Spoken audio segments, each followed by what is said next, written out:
if I think if your marketing strategies are not necessarily talking to each other to lead you to one another, and it's disconnected and discombobulated, like you're wasting money, Yeah, right? for sure. And The so, hand yeah, bone's connected to the arm bone, or remember that whole song? Like yeah, it all is really connected, and you've got to have like a strategic flow. I yeah, think people think of marketing as so like one and done of like, okay, we run this ad and then a million people buy our product and the end. And you're like, nope, nope, there's much more of a journey than that. Like, you hear them on a podcast, then you follow them on social media, then you download their freebie and you get on their email list, and then and there's like this whole journey to marketing. It's not just a one and done kind of thing. Wouldn't it be nice? I know, right? Well, I'll tell you what is nice is when you hire the right professionals. It is nice, right? Because then they're just like they know exactly what to do. They're giving you the analytics on a monthly basis. Y'all are able to maneuver and figure things out while you're working, And I think that that's probably the biggest mistake a lot of business owners make is that they don't give themselves enough time to really work through that stuff, right? Like you don't know what your audience is going to resonate with, and you may have to like call an audible, right? But if you're not number one, if you're not working with professionals that understand this, you're going to miss out.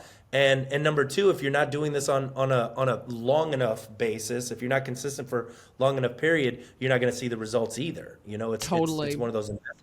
Well, we live in a world of like instant gratification, and I see clients all the time. They didn't hire us far enough in advance. So we do the best we can, we launch or whatever, and it doesn't work out, and they just want to wash their hands and like try something different. And I'm like, no, no, no, not everything we do works on the first try. I've been doing this for 15 years, but that doesn't mean every single thing we do works on the first try. And also, we didn't have enough lead time to like really develop a strategy around it.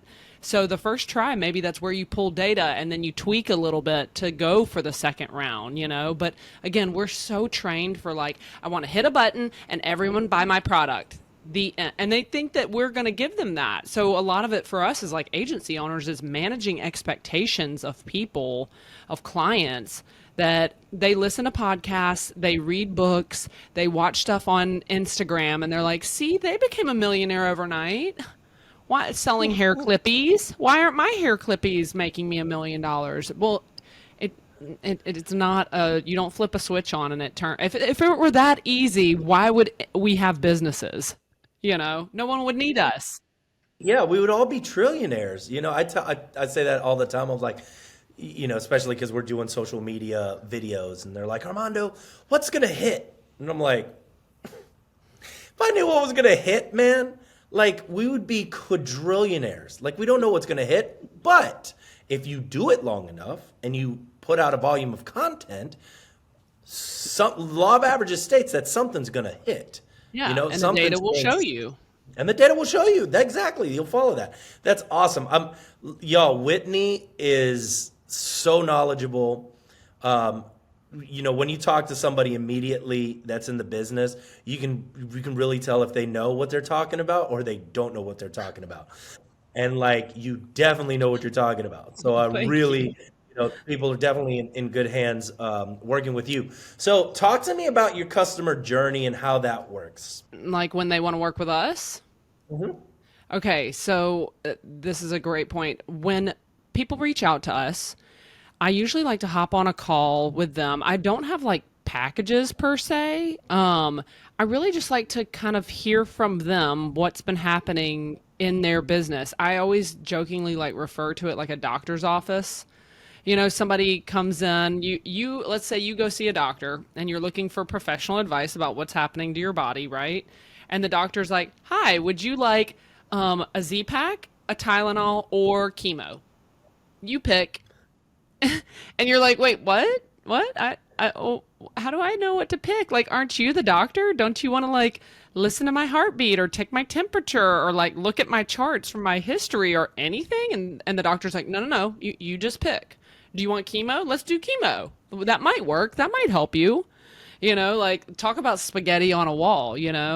So I don't Love really that do analogy. packages. I just sit and listen to people, their history and their business, what they've tried before, what inspired them to call me. There's got to be something that's missing or something that's not happening in their business if they're reaching out to call. But I find quickly like there's like one of two paths. We have clients that come to us and say, like they want it off their plate. They're like, I want a professional, and they have the budget to do it, right? I want a professional to handle it. So that's like the done for you. That's our highest level of working with someone where we literally become your team. We're the one writing the post, creating the content, writing the emails. We're pitching the media outlets, all the things. So we've got that side of the business, but then sometimes a small business owner will come to us and they're like, man, I can't afford a retainer with like an agency. Like, I just can't. I wouldn't be able to pay my rent or whatever if I did that. And it's always the same thing. And tell me if you've run into this too.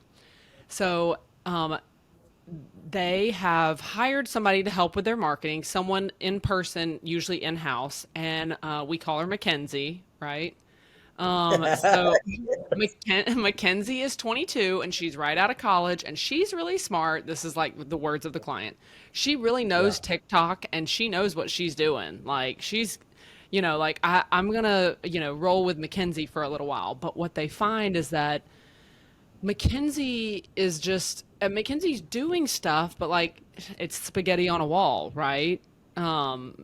I mean, she's posting on social media and like she's doing some stuff, but like, even I'm literally using the business owner's word. Like, I don't really know what she's working on, or she just follows me around all day asking me what to do next. And I don't know what to do next. Like, I'm over here, I'm a physician or I'm a hotel owner, or I don't know. I don't know what to tell her to do. So they get into that moment where they don't have the money to hire us to do it for them, but Mackenzie's not cutting it. Mackenzie's throwing spaghetti on a wall. So for those clients, like I just have such a heart for small business owners. For those clients, we actually build them a plan and then we teach Mackenzie how to execute it for them. So That's great. yeah, and then we kind of push Mackenzie out of the nest and she becomes more useful for the business and we've still been able to help them. So that's like kind of like a one-time project, but that's something that we do for small businesses just because it pains me. I get it. It's like chicken before the egg. They don't have the money to hire us, but what they are paying for isn't working out. How much money would you say and I've got two questions for you. How much do you think somebody should be spending percentage wise from their revenue? What's that percentage rate on like marketing? Gross revenue, I'd say what I see usually, and I suggest between 10 and 20%. Yeah. Something like that. I Yeah. think I was reading something on this the other day and it said 18%. I don't know where they came up with that, but it kind of fell in My line with what mentor I was said thinking. my mentor said 25%. Wow. Okay. He I said mean, 36% employees, 25% marketing, 10% operations, and then the rest is profit. yeah. And he says if you use those ratios, you'll scale your business like fast. Yeah, I mean, yeah, I would kill. And sometimes they try to rope our fee into that 20%, and then it really cuts down. And it makes me a little cuckoo when people they say they spent their entire budget hiring us. And I'm like, no, no, no, you still have to advertise your business.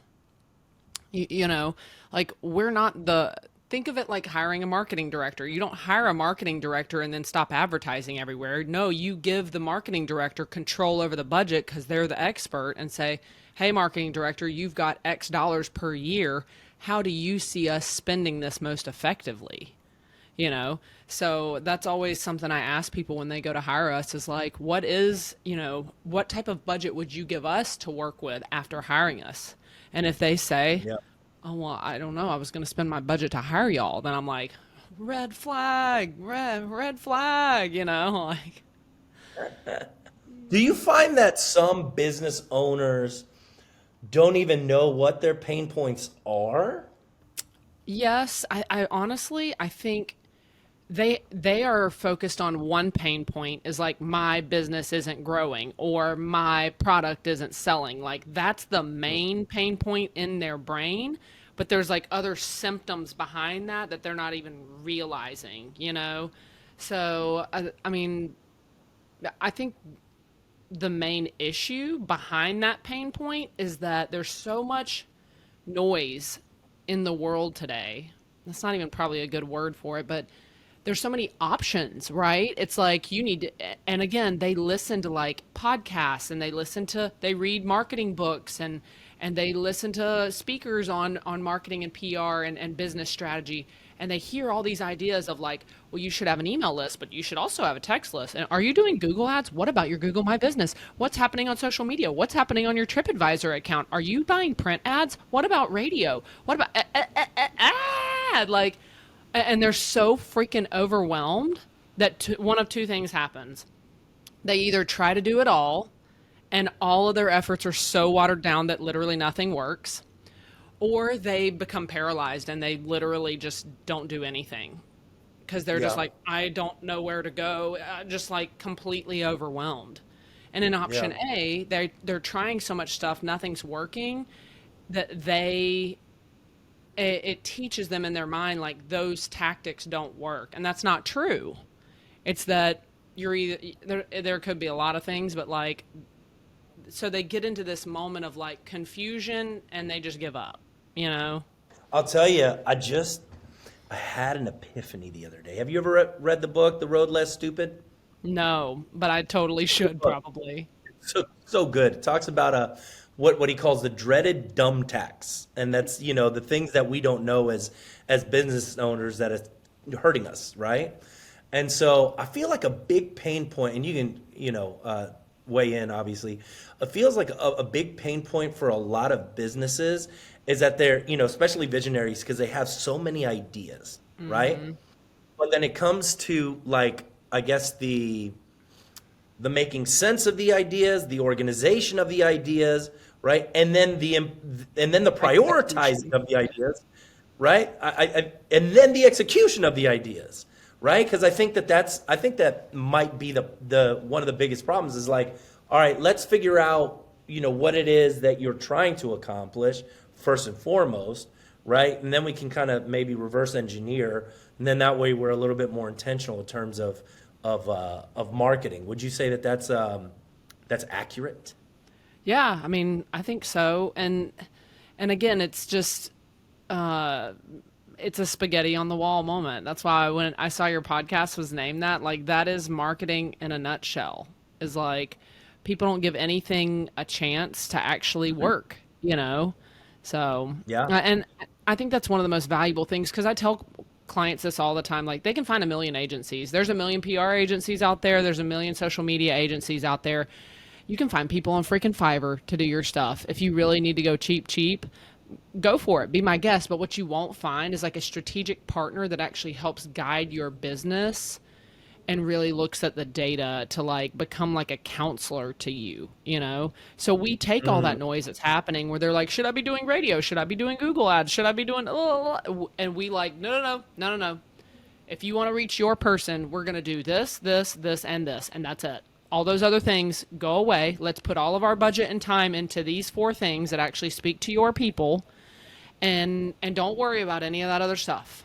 It's almost like they just need someone to it's like guiding them more than anything. Yeah.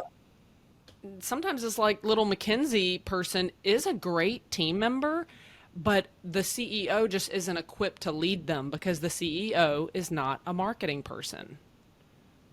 Yeah. They're a business Yeah. owner. They're a whatever. They're a plumber. Whatever the business is, you know, like so they're just not equipped to lead them. So it's like it's no fault of McKinsey's. She's 22 and she has cheap labor. It can be great as long as you have some kind of mama or papa bear that like kind of shows her the Oh path, yeah. and it's like bowling with those little things in the gutters, you know, like Yeah, the we just make bumpers. sure. Yeah. Yeah, when she's trying to go into the gutter, we bump her back into the middle, you know.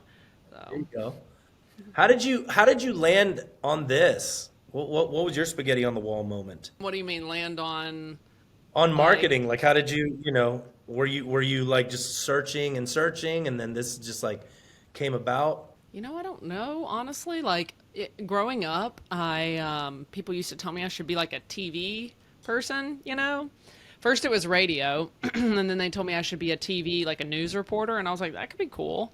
Um, and then in college, I did not know what I wanted to major in.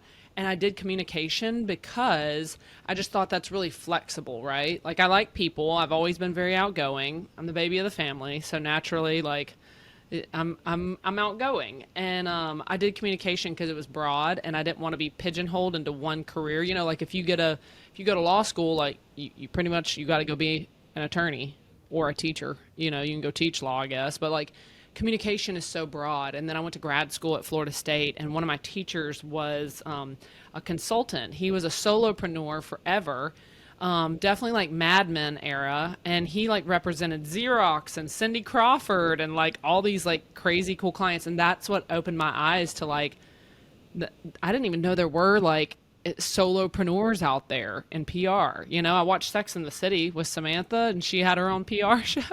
I mean, she had her own PR company, and I always thought that was cool. But honestly, like I don't know, that's just kind of how I fell into it. Is I love working with people, and I love probably my most gratifying thing in business is like helping someone else live their dream. So like if you're a plumber and it was always your dream to have your own plumbing company, like let me bring you so many toilets to plumb. I don't know what the term is. Let me bring you so many toilets that you get to live your dream every day and you grow your Yeah, business. Or maybe your dream is to own your own hotel or something. Like let me put heads and beds for you. It's fun to me. It's like almost like a game to see what works, and when you find what works, just pouring gasoline on it. Longest I love answer that. ever. I don't know how I got into this industry, but I've been in it for That's a minute, awesome. so No, that's cool. I love that. So, talk to me about because you do PR. Do you do PR for yourself?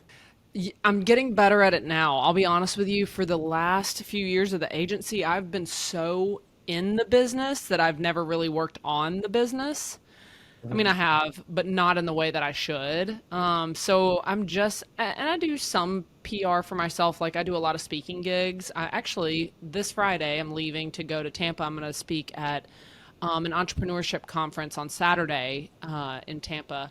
So I speak at stuff like that. Honestly, I do it because I love it. It's really fun, but it also is great PR. It brings us new clients, like all the things. So I do some PR for myself, but I really honestly should do more, especially with my personal brand on social media. Like, I own a PR and social media agency, and like, I have to remind myself to post on my own stuff, you know, because we're in it every day. We're in it for 25 other businesses. So at the end of the day, the last thing on my brain is like, oh, let me post this on Instagram, you know, like, I have to remind myself to do it. And so that's a big goal for me over the next year is like really working, especially now my director of ops is like rocking and rolling, really working on the business, on our systems, on getting our name out there and really branding the agency and giving it more attention than I have in the past. Yeah, it's difficult. I mean, they say the shoemaker's sons doesn't have shoes. Yeah. Oh, Is that what they say? 100%. What the lawn care providers grass is not cut. But I'll tell you, I think it's in terms of like marketing, marketing professionals. I think it's really important to sort of like walk that walk, right? Because then because like you're doing it with like podcasting and things like that, like how powerful that stuff really is when you implement it properly for the long time. Like just this conversation right here, who knows who watches it at what point, and it may not be when we release it, right? Like it Oh, might yeah. be like 2 years from now that somebody comes back and then they see an episode and then all of a sudden they introduce you to somebody that like completely transforms your Yep. entire organization.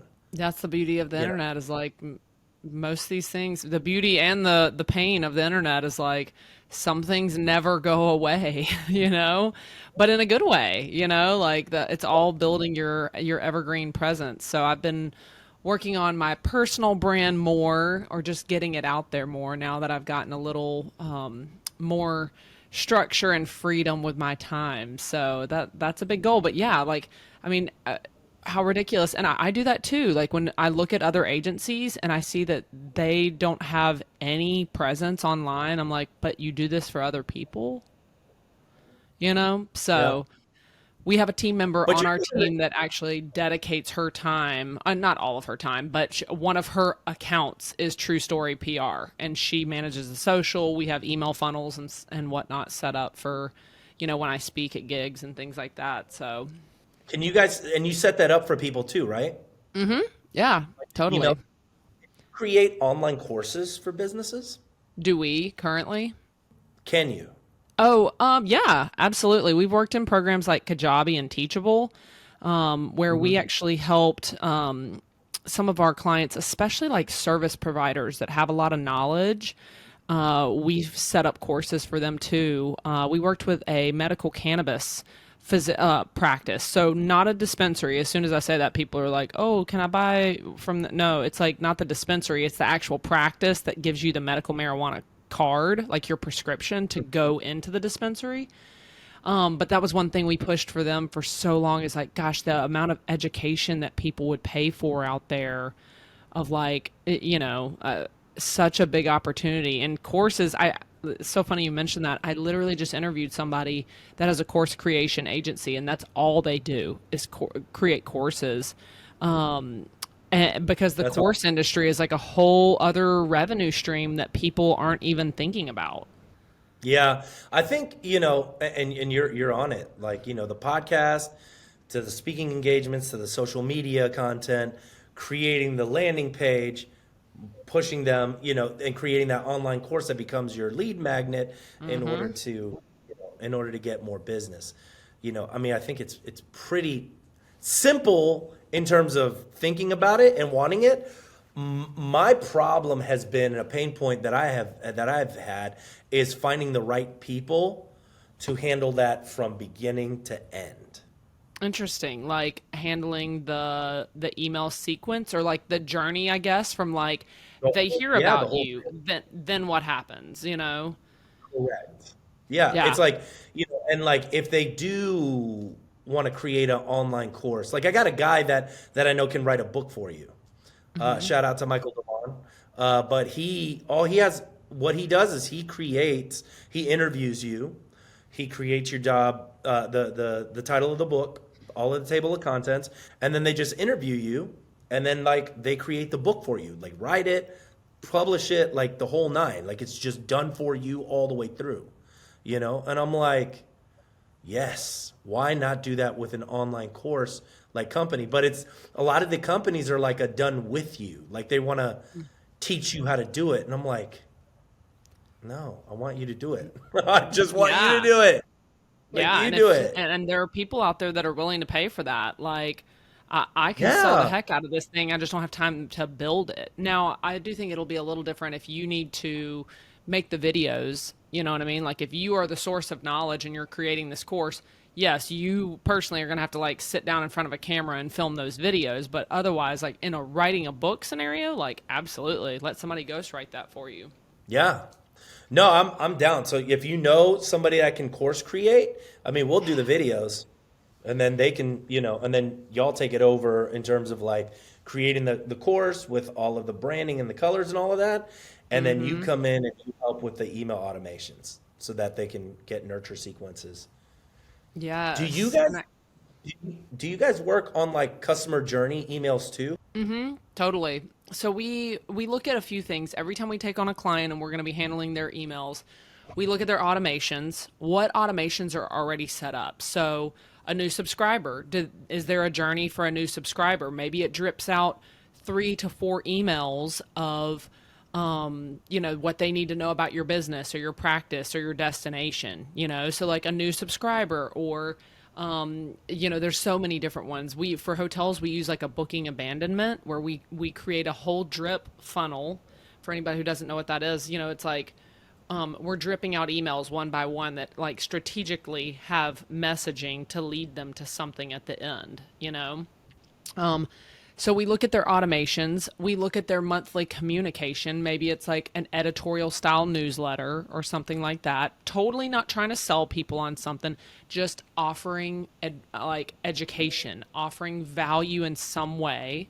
Right. So automations, monthly newsletters, and then if they have some sort of like affiliate or insider or membership group, then creating a custom journey for those people that are members or whatever the case may be.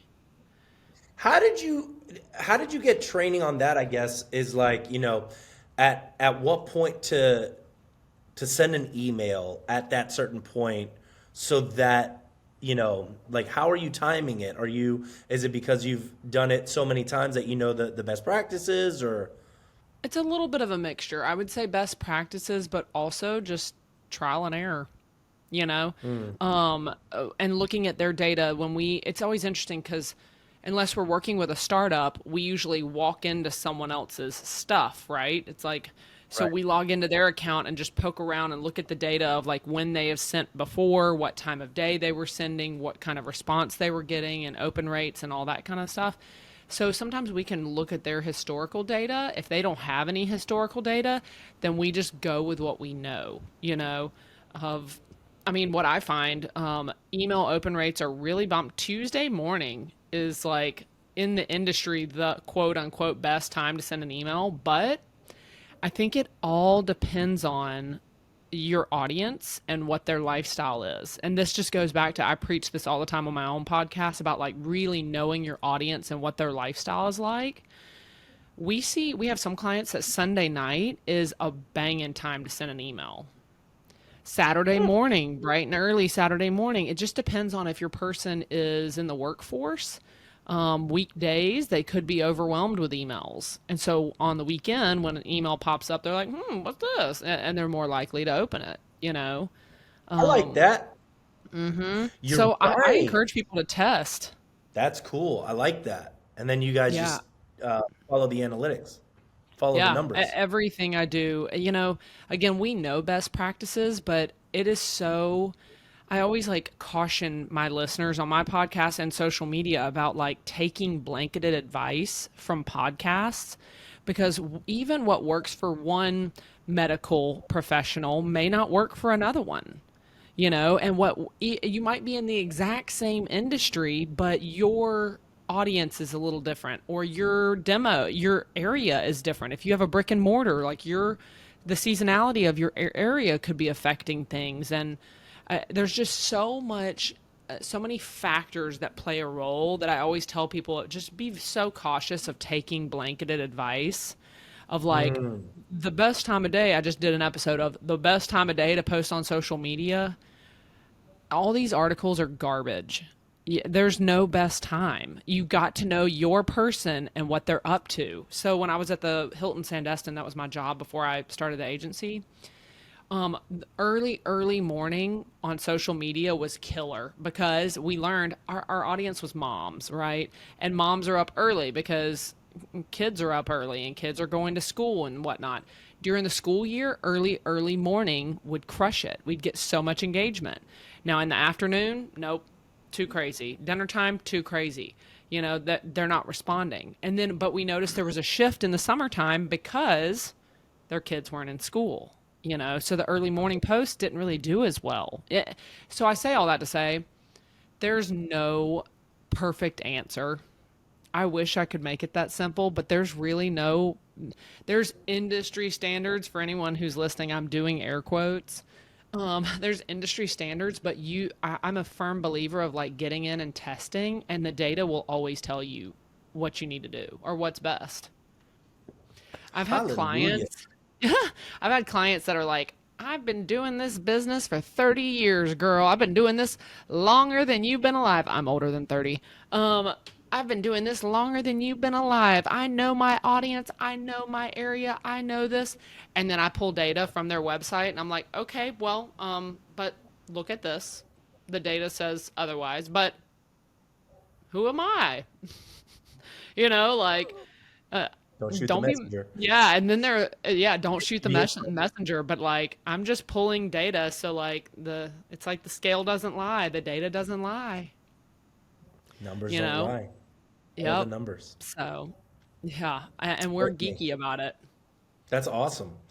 Look, Whitney is thebomb.com. Tell them where they can find you. Yeah. Okay. So, if you want to connect with me personally, I would say LinkedIn, Whitney Lee, or on Instagram, the Whitney Lee, like Whitney Lee. And then if you want to find the agency, True Story is, you can go to our website, truestorypr.co. You can find us on all the social platforms, or if you ever want to listen in, we have our own podcast. So, True Story, the PR podcast, and you can look up Armando's episode on there. It's like legit one of my favorites. Oh, thank you so much. Yeah, I know. When we connected, I was like, man, she's great. I need to stay in touch with her. For She's sure. And you're legit. so close. You're in New Orleans, right? Yeah, yeah. I need to make I'm it. invite you to some I'm gonna invite you to some forums I'm a part of, some business visionary forums. I think Yeah, you'd get it. Yeah. I would So love that. I need to make yeah, a trip to NOLA. It's been a minute. come on down. Oh, well, Thank you cool. so much for being on the show, Whitney. Yes, thanks for And we'll having me. be in It's always touch. so awesome chatting with you. Love talking shop. Thank you Yeah. guys so much for watching Spaghetti on the Wall. This is brought to you by Leduc Entertainment, as always. And you can watch Spaghetti on the Wall anywhere, Spotify, YouTube, Google us, we're everywhere. And we'll see you next week. Bye.